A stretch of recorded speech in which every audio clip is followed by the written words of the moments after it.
Bonjour, en fait là je vais vous faire un topo de la mobilisation chez les lycéens. La mobilisation c'est lancé dans les lycées dès le début du mouvement. Donc, plusieurs villes en fait se sont coordonnées, se sont organisées en coordination lycéenne. Cela a débouché sur une coordination nationale lycéenne qui a eu lieu la semaine dernière dimanche à Nanterre. Nous sommes une coordination auto-organisée qui lutte pour avancer nos propres revendications et nos actions. Le gouvernement en fait pense que nous n'avons pas compris cette loi, comme l'a rappelé François Hollande jeudi soir sur France 2. Or, nous avons très bien compris que la régression qu'elle représente en comprimant les accords en entreprise sur le code du travail, en facilitant les contrats précaires, les heures non payées, les journées à rallonge, c'est dégueulasse. Et Valls, cette connerie, Macron, tout le gouvernement n'arrête pas de nous rappeler justement que cette loi est pour les jeunes. Et oui, en fait, effectivement, elle nous concerne particulièrement, vu que nous allons être très prochainement dans le milieu du travail sans absolument aucune expérience. Et même en fait, nous concerne déjà les lycéens qui sont en bac pro ou qui sont en apprentissage, qui déjà sont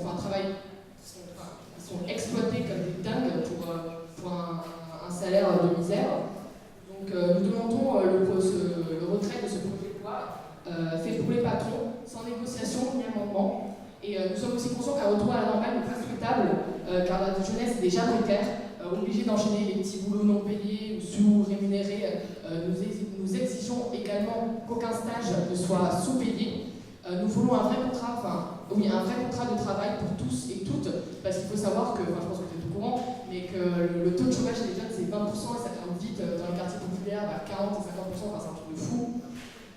Face à ce chômage de masse, la réponse ne peut être la facilitation des licenciements et l'augmentation des heures de travail, mais au contraire le partage du temps de travail afin d'intégrer toute la population à la production. Donc, nous dénonçons également la répression policière qui est facilitée grâce entre autres à l'état d'urgence. Pour donner un exemple local, jeudi dernier, un blocus pacifique a été organisé dans un des lycées les plus mobilisés sur Toulouse, le lycée des Arènes. Et en gros, les CRS sont arrivés et ont commencé à violenter les lycéens alors qu'il n'y avait absolument aucune raison. Et on peut parler aussi du lycéen de 15 ans, Ryan, qui a supposément brûlé une poubelle et du coup qui a encore presque 10 ans de prison et une amende de je ne sais plus combien d'euros, c'est un truc vraiment de taré.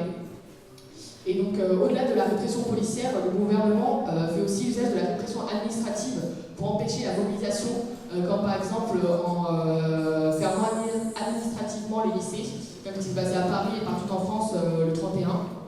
Donc, pour lutter contre cette répression, nous défendons un élargissement du mouvement par le biais d'une convergence des luttes entre lycéens, étudiants, chômeurs, retraités, travailleurs, tout le monde.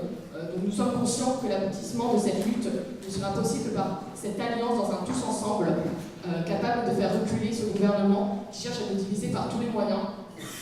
Nous affirmons notre solidarité à tous les corps du mouvement social et du monde du travail qui subissent maintenant ce que les lycéens subiront demain. Et voilà, c'est à peu près ce qui se passe chez les lycéens.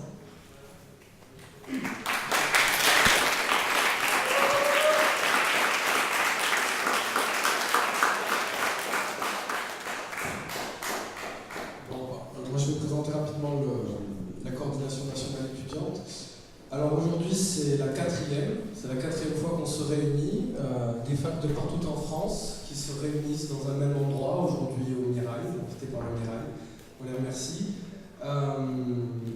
C'est des facs qui représentent des centaines de milliers d'étudiants qui sont mobilisés contre ce projet de loi. On se réunit donc tous les week-ends, des débats longs, des débats positifs, constructifs. Ça permet de se réunir, ça permet de nous donner des structures et des perspectives pour le mouvement. On fait émerger dans ces différentes coordinations, par exemple des dates de mobilisation communes, mais également une construction et on discute des différentes revendications. Ces revendications qui vont aller au-delà du simple retrait du projet de loi. Je peux en citer par exemple deux revendications qui sont actées actuellement, comme le retrait de l'état d'urgence ou le partage du temps de travail.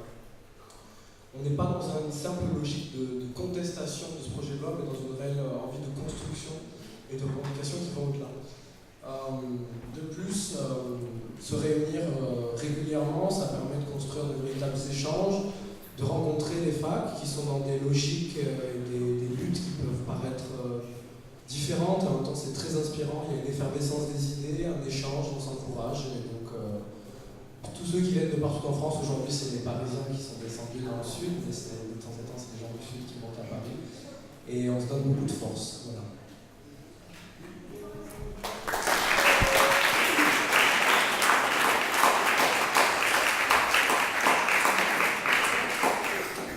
Alors pour ce qui est de l'état actuel de la mobilisation, on entend beaucoup parler dans les grands médias d'essoufflement, de problèmes au niveau des vacances. Voilà, nous on tient à dire que c'est une illusion, dans le sens où il y a toujours dans toutes les facs un noyau dur de gens réellement mobilisés, qui font des réunions interminables mais constructives. Et voilà, avec, en fait, c'est surtout qu'on assiste à une multiplication des modalités d'action. C'est-à-dire qu'on ne va plus seulement faire une sorte d'AG permanente, on essaye de créer des actions avec les travailleurs, de faire des actions au niveau des régions, des différentes facs dans une même ville. Voilà, pour donner des petites idées qui, je pense, sont significatives. À Lille, ils ont décidé de faire des sit-ins devant les maisons des parlementaires. Ça, c'était la semaine dernière. Quand à Paris, le même jour, gare Saint-Lazare, il y a eu une manifestation qui s'est faite pour soutenir les cheminots et la bataille contre le décret socle. À Rennes, ce fut un blocage économique du centre commercial, pardon. Et à Béziers, ce fut le blocage de l'autoroute. Voilà, donc dans diverses villes de France, le même jour, s'est effectué différents modes d'action, mais c'est effectivement la coordination nationale qui a permis que ce soit ce jour-là. Il est important aussi de parler, je pense, des répressions, parce que si notre état de mobilisation continue et que nous nous battons de manière ferme, nous avons une réelle répression autour de nous, avec énormément d'interpellations, avec évidemment un bon matraquage et un bon gazage. Je pense qu'on en a tous un peu fait les frais. Ça finit presque par être banalisé, ce qui est réellement dramatique, c'est-à-dire que simplement l'alarme des flics devient un bruit de fond chez nous. Je pense qu'on peut questionner cette habitude. Voilà, donc pour donner quelques exemples, ça va être à Caen, où la BAC est rentrée dans les facs. Ça va être un étudiant de P8 qui se prend 3 mois ferme. Ça va être à République, où les manifestants se font gazer.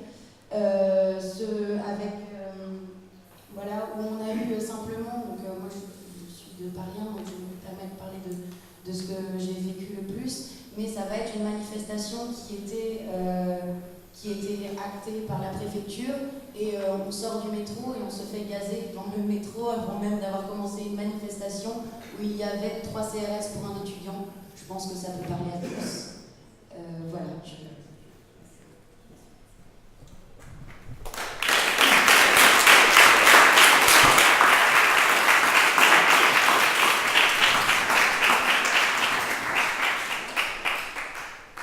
Ce qui réunit toute la mobilisation étudiante depuis maintenant plus d'1 mois et demi, c'est aussi évidemment la loi travail, et surtout la loi travail qui, de fait, on le voit, reprend les revendications historiques du patronat et qui nous promet à nous, les jeunes, et plus généralement les jeunes, les lycéens, les étudiants et l'ensemble du monde du travail, de travailler plus, de gagner moins, et surtout de se faire licencier bien plus facilement. Le code du travail, il est déjà pas joyeux, mais là, ce qu'on nous promet, c'est la précarité que nous, les jeunes, on a tendance à bien plus connaître facilement, avec les contrats courts, les CDD, les intérims et tout. Ben, c'est la précarité qui serait généralisée et on serait condamné à vie à la subir. Là, il a tenté de nous endormir lundi dernier en nous sortant un nouveau plan jeune, 500 millions qui sortaient, 500 millions, excusez-moi, qui sortaient du chapeau et qui auraient été suffisants pour qu'on rabatte notre colère et qu'on rentre chez nous. En fait, on voit bien, 500 millions, c'est rien du tout par rapport aux cadeaux des patrons qui sont faits régulièrement, par rapport ne serait-ce qu'au pacte de responsabilité avec le CICE qui a envoyé qui est un cadeau au patronat de plus de 40 milliards, par rapport à l'évasion fiscale chaque année qui est à plus de 80 milliards. Et en fait, cet argent, il est bien inférieur à ce qu'il faudrait pour répondre à la situation des jeunes. Mais surtout, nous, en fait, notre colère et la mobilisation des jeunes, elle est faite contre la loi travail. Et jamais on s'est battu pour des revendications de la jeunesse, on s'est battu contre une précarité et contre nos conditions de travail qui seraient profondément dégradées. Donc ce qui est bien clair et ce qui émerge de toutes les AG et de la coordination nationale, c'est que nous, la loi travail, veut son retrait sans négociation et évidemment sans amendement. Hollande a dit qu'il maintiendrait cette loi jeudi dernier à la télé. Ben, nous, ici, on discute évidemment de maintenir notre lutte et on discute absolument d'aucun amendement ou potentielle négociation qui pourrait émerger, mais on discute uniquement de notre stratégie pour gagner et des perspectives à mettre en œuvre.